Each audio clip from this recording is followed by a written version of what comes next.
Right, yesterday, we started getting on a very touchy subject over here. Very, very touchy subject. And the subject is the terrible state of the Jewish people.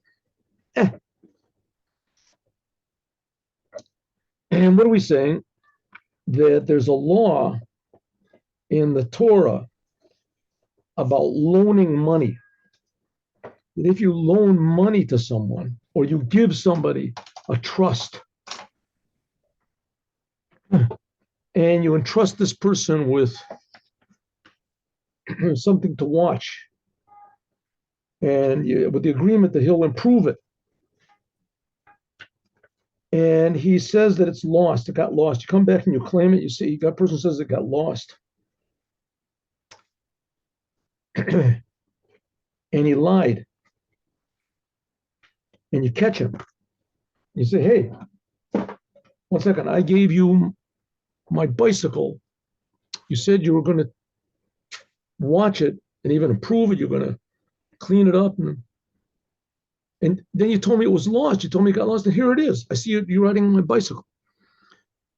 And the person says, no.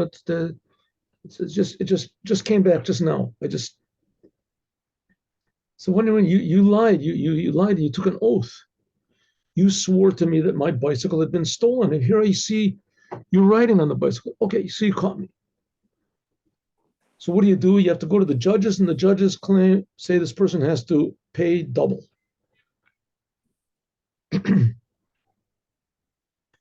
So it says, what are we talking about here? We're talking about, what do you mean we're talking about? That's what we're talking about. Just exactly what we said. You're giving something. Yeah, but spiritually, what's it talking about? Spiritually, it's talking about that God gives us something to hold on to guard. That's our soul. And we're supposed to do something with the soul. We're supposed to maintain it at least.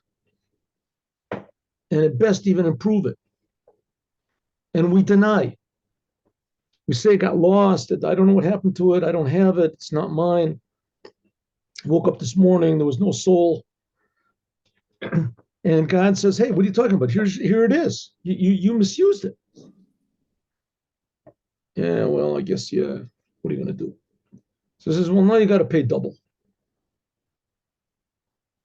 Right? You say, okay, so the Rebbe, if you look at the sentence, it even says more. It says, if you entrust anything to your friend, whether it is a sheep, a garment, an ox, a donkey, and the person denies it, and you see it that says, Ki hu zeh, this is it, then the person has to pay double.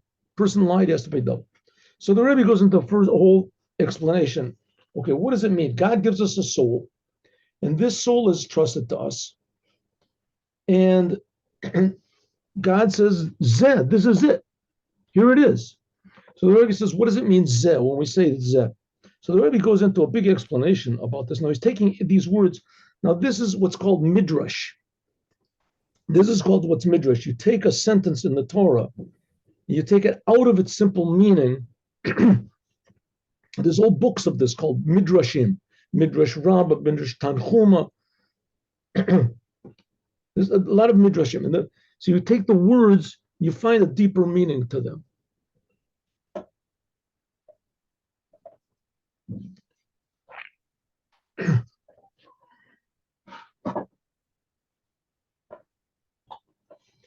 It says, when it says ki hu zeh, that this is it, so the Rebbe explains what's the whole problem over here is that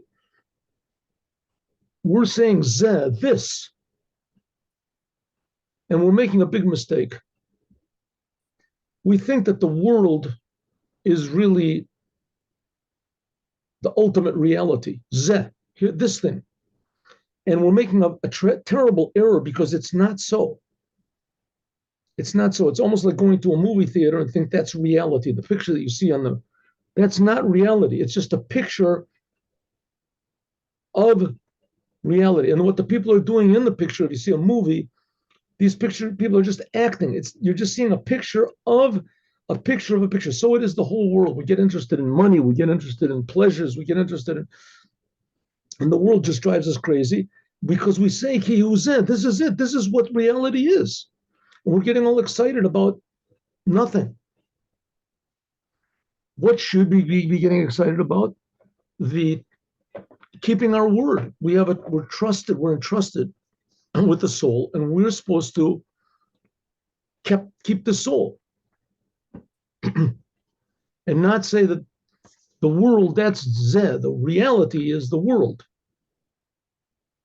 It's not so. The reality is the creator of the world. And if we look at the world from the creator's point of view, then we see the world is infinitely more real than we could possibly imagine. God is creating it. He's creating it all the time. But only if we look at it from God's point of view. If we look at it from our point of view, then it's not real. It's not real. We imagine that it is, but it's not. It's like I said before, if you take a Rembrandt picture or something like that and you look at it from our point of view, so if you don't know anything about art, you don't know anything of, so you could use it as a placemat or something in front of, hang it over your window to keep the light out. The thing is worth like $70 million, $100 million, who knows how much it's worth. But you look at it from your point of view. If you look at it from the painter's point of view, from Rembrandt's point of view, then it's tremendously precious. The same thing, if you look at the world from God's point of view, then it's very precious, but then you see the depth of it. But if you don't, then you only see the external of it. And if you think that that's all to the world, so that means you lost your soul, you lost the inside, you lost the meaning. So then the Rebbe goes out to here. This is the painful part. Listen to this. So the Rebbe said, what does it say in the sentence over there? It says that anything that gets lost, and then it lists, and it says, shur, chamor, if it's an ox or a donkey, a sheep, or a garment. When I said it in not the order that appears in the Torah. Okay, so the Rebbe says, these, and the simple meaning of the Torah is if these are the things that were entrusted to you. But if we want to take it a little bit midrashic meaning, these are 4 reasons or 4 results that occur when a Jew gets lost. Or if you want to call it 4 causes of Jews getting lost. So here we go. Let's go. And the Rebbe is going to stop on the thing of he's going to really dwell on this idea of sheep, how the Jewish people are like a scattered sheep. Let's go. In the Prati Madrigas, in these different levels. So am I recording this? Yeah. Whatever. There we go.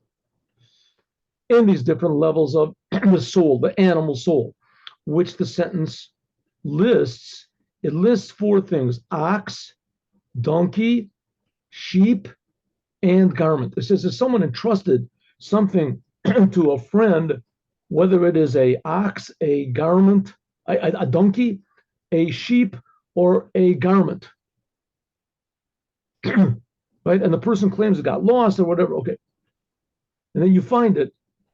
The Kavagur the third Rebbe of Chabad explains in a mimer that he wrote that these are 4 reasons that the Jewish people get lost. Ox is a person shor nagach, a goring ox, a person that's a damager. He's sure of himself, so sure of himself he's willing to damage anybody else. Because of that, he gets lost. Chamor, chamra b'tekufas kamas, it says that a chamor is a donkey. It says that a donkey, even on the hottest day of the year, he's cold. That's a Jew that because of his coldness, he doesn't get excited about the Torah.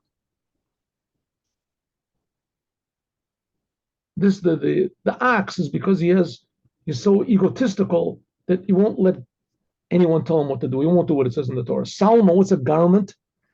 Garment, that says, is in Hebrew it's called a beged, and the word for beged is the same word as, what do you want to call it? A perfidy,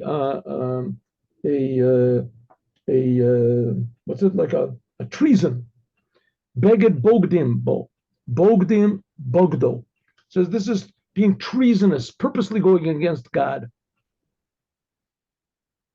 misusing your Jewishness. And the last one is a seh, that's a sheep, seh pzura. This is the scattered sheep. The Jewish people are scattered. Says the Rebbe, Agam, even though men darf sich ois hitten, we have to beware of all these different how do you say, propensities in our soul of being, no one's going to tell me what to do like an ox, or being cold, totally cold to Judaism like a donkey, or to be, how do you say, unfaithful to your Jewish soul, like it says a garment hints at the beged, bogdim, beged. But it says the Rebbe, but the thing about the sheep, let's Barum, because all these different four aspects, these four natures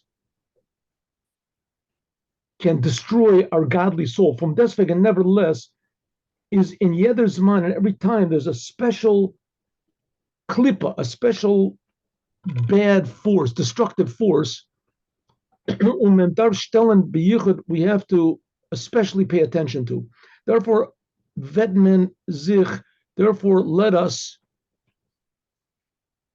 upstone, let's take a little while, let's, how do you say, delay a bit and pay attention to the sheep. Was does is nogea b'yichud in unser door. This is especially the problem of our generation, that the Jewish people are like sheep. That's the most destructive force nowadays in Judaism, is our sheepishness. How so? We'll see in a second.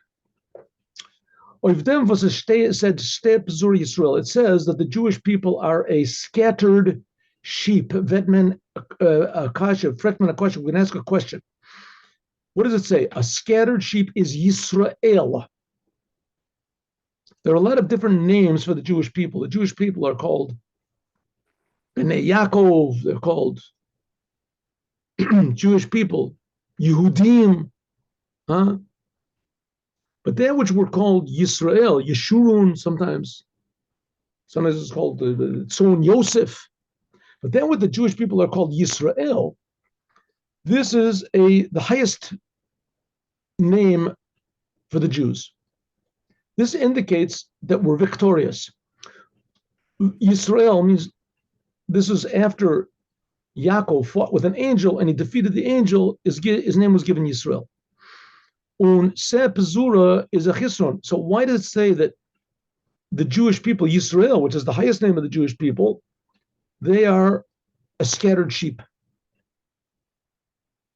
The highest aspect of the Jews, they're scattered sheep. What does that mean? Se Pezura, this is a bad thing.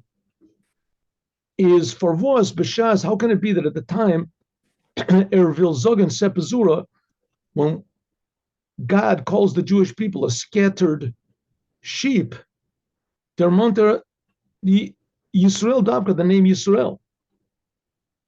It should say Yaakov is a sepazur, the lower aspect of the Jews. Nor the Indian is, but the answer is like this: the highest aspect of the Jews becomes a scattered sheep. What does it mean? As das frekt taka der Navi. This is what the prophet asks. Vibalt as Yidden, since the Jews, Veren but Seichent, since the Jews are given the name with Yisrael, and what does Yisrael come from? That they can even defeat the angels, Kisarita em Elokim vet em Eloshim v'tochal, because you defeated angels and men. It says that with Yaakov, that Yaakov defeated the angel of Esav. Remember, he fought with an angel all night, and then also with Esav, and then Lavan. This means as a Yid, that a Jew, Had Bakoach, has the potential to sign a Balabayas, that he can be Sarita, he can be a ruler. Nitnorov mentioned not only on people, Enoshim, but even over angels. Elokim, nit in zich. Elokim, Heint, if so, wie kommt, how can it be Azerat nit in zich. He hasn't got any sort of a power. He hasn't got the fortitude to stand up against the world. Biz as schlept sich noch, that he goes after noch jeder einer. He follows everybody. He's trying so hard to ingratiate himself with all of the Gentile world around him. There is a sepzura, becomes a scattered sheep. But anything he can do to fit in, as he does, and the Jews are always going to be different. There's nothing you can do with it. Even the Jews themselves admit they can be different. Rare is the Jew that denies that he's Jewish. It used to be only the Israelis did it. Only the Israelis would say, I'm not Jewish, I'm Israeli. But except for that, very rarely did you find a Jew that denied his Judaism. Even in communist Russia, like I told you, I saw an interview with Trotsky, and he was like, even his parents, as far as I know, I'm not so sure, I have to look and see, but in any case, he was certainly very, very distant from anything that resembled in the faintest way Judaism or Torah or commandments or anything to do with God. And I heard him say, they interviewed him, he said, I have to say that I'm a Jew, I'm an atheistic Jew, but I'm a Jew. But nevertheless, even though he is a Jew and this aspect rules inside of him, but he'll do anything that he can to be accepted by everybody else. And this is also given was the claim of Haman. Haman in Purim, which the holiday is coming up soon. Haman, they're less than a month. They're Makatrig in Himmel. Says that there is the spiritual, what do they call it? In court, there's the defense and the opposition. Sometimes words just jump out of my mind. Can't think what it is. But there's the accusation, the spiritual accuser. Is a better word, but I'll think of it in a second. The spiritual accuser of the Jews to Achashverosh. It says that Achashverosh is a nickname for God. How is that? How is Achashverosh a nickname for God? It says because Achash means Acharet, the end. Verosh is the beginning. Rish is the Acharet is the Rish Shelo. The God, the end and the beginning is his. It's he's the prosecutor. Oh, that's the word I wanted. He's the spiritual prosecutor against the Jews. Haman. And what did he say? Yeshno Amacha, there was one nation, Mefuzar Mufurad Ben Amim, and they're scattered around. Ve'edata Amelech, and the laws of the king, they don't do. Yesh Amacha, there is one nation. What does it mean? Haman's recognized the greatness of the Jews. The Jews are what's called one nation. It says, da a folk, there's a people. Vazayin mahus, which their whole being is echad, one. They can make the oneness of God everywhere, whether on the earth, whether on the earth, via state, like it says, goy echad ba'oretz. In the world, that the Jews are one nation. They make the oneness of God everywhere.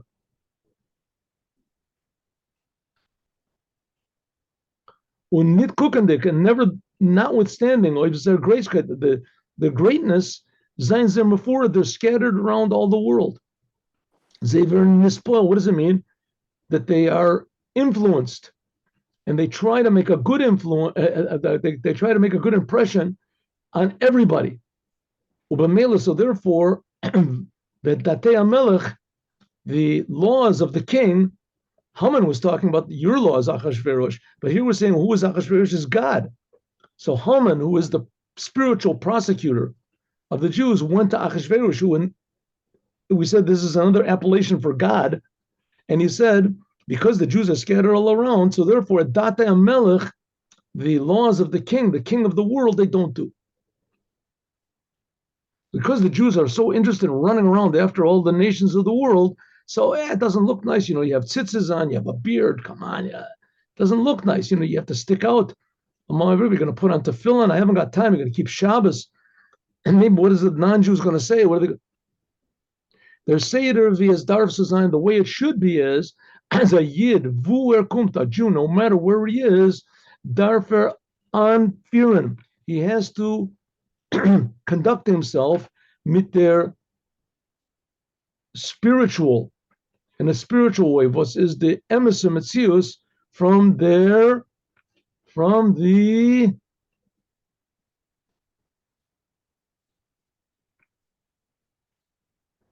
ganze Stadt.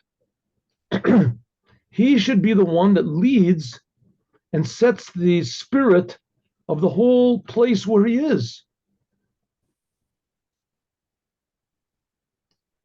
He is supposed to be the conscience of the whole country. Mit der ganzen Aron, with it, at least is surrounding. Mit der ganzen Medina, with his whole country. When anstatt, and instead of that, instead of the Jew being an influence and influencing others to do good, as verliert sich, he loses himself as nit nor, not only was is nit kein mashpia, that he's not a good influence on the world, nor vet mush, but the world is a bad influence on him.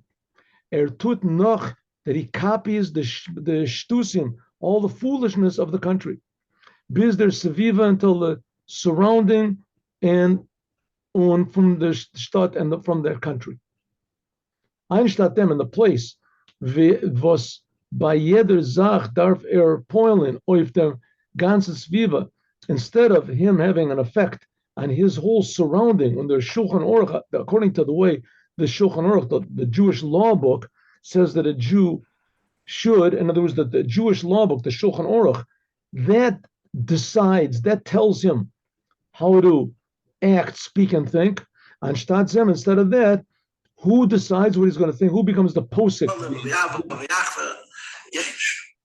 have close relationships with people, you like people, and you know that the nature of life. Citing by him is the Seviva und der Gäste, I'm sorry. By the person next door, their Shechen, his next door neighbor, is by him, their Posik Acharon is his next door non-Jewish neighbor next door. That becomes the one who decides what he does, what he says, what he thinks, etc. So let me just turn this off. Oh, there we go. There we go. Okay. Okay, so what happens? What happens to the Jew? The Jews, what are we talking about here? God entrusts us. He gives us something to hold on to use, our soul. And we say, oh, you got lost. And God says, hey, getting lost. Ki huzeh, here it is. I see you're a Jew and you have the... So why does it get lost? What happens? So the Rebbe says that it says in the sentence that there's 4 good reasons, for powerful reasons. I mean, they're not good, but that a Jew can lose his soul. One of them is an ox. He's got a bad temper. He's stubborn. Another one is a donkey. He's cold. Another one is a garment. The garment is the word beged, that he's just simply not honest. And the last one is a sheep. Says the Rebbe, this is what we're going to talk about. This is the problem of our generation. The problem of our generation is the Jewish people are like sheep. What does it mean, sheep? That they're just looking around. They can't be leaders. They refuse to lead the generation wherever they are. And of course, the reason for this is because they're not connected to Moses. We'll see in a second. They're Indian from Sepazura, this whole idea that the Jewish people are all scattered around, was felt their tokef, but there's lacking by the Jews this power of defiance and assertiveness is oif azoifil, it's so much as a feel in them chinuch, even in the educating their children, was they zayin and doch, the hoffening, which that is the hope and the future and the foundation from every household, from them ganzen Yiddish folk, from all the Jewish people, oich in them also in that education, zet zich we see on, I said, as felt their tokef, that there is lacking any sort of assertiveness. of Yidden on Jews, afilu in schwerster galus, even in the most difficult exile, galus Mitzrayim, the exile in Egypt, stated says, Malamit Yisrael Mitsuyanim Sham, the Jewish people were singled out. Shalosh Shino et Shamam, the Jewish people, even in Egypt, when they were forced to be slaves, nevertheless, they did not change their names, they did not change their language, and they didn't change their garments. The Egyptians were very licentious people. And as much as the body that they could reveal, they did. And their language also, the language was very foul, very, how do you say, very decadent. And nevertheless, the Jewish people did not follow after the Egyptians, despite the fact that they were slaves. When Einstein, instead of this, hat men in unser Zeit, but nowadays, in our time, in sich nit kein Tokef, we haven't got any sort of assertiveness. There's no backbone. Und men sucht alle Tachbulas, and we look for any type of tricks, as soll nit sein kentigted. It should not be noticeable, or if in kind on the child, he's Jewish. They changed the child's name, they changed the child. Therefore, Darf Zayin, it should be, as a Bashasa Yiddish kin, when a Jewish child, Kate gas in the street, as Darf noch from der Veter, you should, even from far away, you should be noticeable as that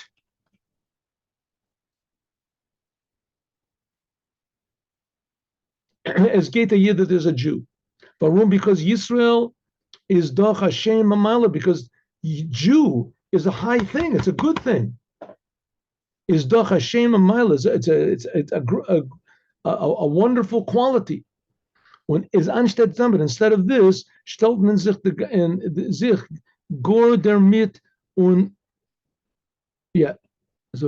gor damit und men zet min alle Möglichkeit. Shemt, I'm sorry, I skipped the word. Shemt min sich. Nevertheless, we are ashamed of the fact that we're Jews, and we take any opportunity to behalten, to conceal this. Conceal the name.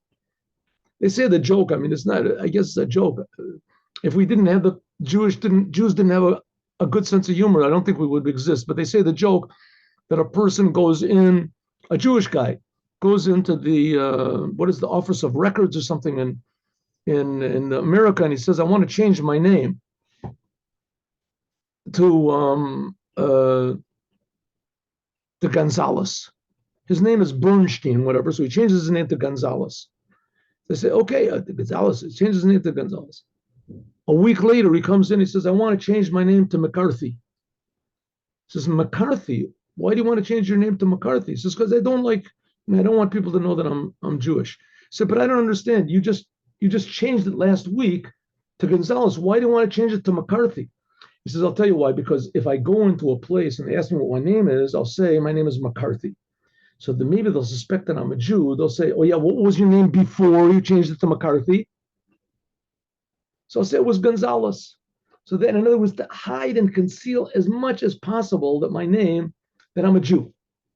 Like them, according to this, Ken man oich der klaren, and this is one of the reasons that we lose the item, namely the godly soul that God has entrusted to us, and we even swear that it's gone. I'm not a Jew. I don't know what you're talking about. I don't have a Jewish soul. And God says, what are you talking about? Here it is. You're a Jew. What's the main cause of this loss now, says the Rebbe, is our denial, our shame of who we are. As frecked by them, din from Aveda, said the Kasuv Rahman. And it's a very interesting thing because let's take up an example in Russia, right? So in Russia, communist Russia, so it was not a good thing to be a Jew in communist Russia, but nevertheless, like the Hasidic Chabad and the other religious people, there are other brave religious people that they didn't hide it. So it definitely was not, they definitely suffered. But those Jews that went and became communists and proud communists, they suffered even more. There was a whole group that was called the Yevsektia. Hundreds, who knows, thousands of Jews, they became proud communists and they fought against Judaism. And Stalin wiped them all out, right? They all went and they killed Jews. They were the ones that put the previous Lubavitcher Rebbe into prison. And one day Stalin just wiped them all out. That was along with the other 30 million people or 50 million people that he wiped out. But nevertheless, they didn't fare much better, right? Those Jews that denied their Judaism than the others, because it always came out. I mean, Trotsky was an example. What was his name before? What was his name? Bornstein or something like that. No, something like that. Anyway, whatever his name was. He tried, and nevertheless, it came out he was a Jew, and they hated him because he was. And so those people that, if there's anti-Semitism, hiding your Judaism is not going to lessen the anti-Semitism, and exactly the opposite. If you don't hide it and you're proud that you're a Jew, then people will respect you. I know a lot of people that they were in South Africa. South Africa was once run by the Afrikaans. Afrikaans, I guess, are people from from Holland, and they're very, very, bigoted people. Those were the apartheid was and everything like that. And it was I guess it was a mandatory draft over there. You had to go into the army. And a lot of the boys, they learned in the yeshiva. I had this yeshiva here in Karchabad. So they learned in the yeshiva. And they told me that, the Africans are very, very bigoted people, and they're anti-Semites and everything, but a religious Jew they have respect for. They had respect for a Jew. And there's a person who is proud of who he is. I mean, after all, that's what we are. We're Jews. We have to be proud. A person who's proud of who he is and doesn't try to, as there is respect. So here the Rebbe is saying, we're not looking for respect. What we're looking for is to have a good effect on the world, to be who we are. And in that respect, in that aspect, we want respect, namely to respect the qualities and the message that we have as Jews, that there's a God in the world and that God loves everybody and he cares about everybody. And that's why he gave us the Torah, and there's laws that we should respect each other. According to this, so now we can declare what the Gemara says, by Aveda. Okay, this is a little bit difficult, and maybe we'll stop over here. But nevertheless, the Gemara says it's a Gemara in Baba Metzia. And the Gemara in Baba Metzia, what is it, page cover? This is Baba Metzia, page 29. So the Gemara, it asks a question on this sentence we just brought up. Right? What do we bring up the sentence? It says on an ox, on a donkey, on a sheep, on a garment, anything that gets lost. So the Gemara asks the question, why does the Torah have to bring just say anything that gets lost? Anything that gets lost, why does it have to say all these details? So it says, well, there's a special reason why it says an ox, because the ox, even if the shearings from the tail, if they get lost, and you can claim them, and also the same thing as a donkey. That one sign that you can recognize your donkey if it gets lost is even the saddle, and a garment, because the sign has to be on it, inside of it. And what about a sheep? So it says, well, I guess really we don't know why a sheep. So that's what it says. The Gemara says, because of Lamali. The Gemara says, once again, all of the things that we could learn out from recognizing something that's lost, we can learn from the three previous things about an ox and a donkey and a garment. Why does it have to have four things? A sheep. So it says, said of Aveda, a sheep that is lost. Why the Gemara has to talk about a sheep that's lost? Kasha, that's a good question. And the Rebbe is going to say, and we're going to do this tomorrow because I want to stop now. The Rebbe is going to say, take this in the sense that we're using it in. The Jewish people, that they're a sheep, that they're wandering sheep, that they're all scattered around, and that they're very affected by what everybody thinks about them. And they're very ashamed of their own Judaism. Said Aveda, a sheep, the Jewish people, if they act like a sheep and they get lost, Kasha, that's very, very difficult. That's very difficult. How are we going to turn them back to be aware and to be proud of their Judaism? How? We'll talk about that tomorrow. Have a good day with Moshiach now. Thank you very much. 8:15 tomorrow morning. Hope to see you all. Shalom Uvracha with Moshiach now.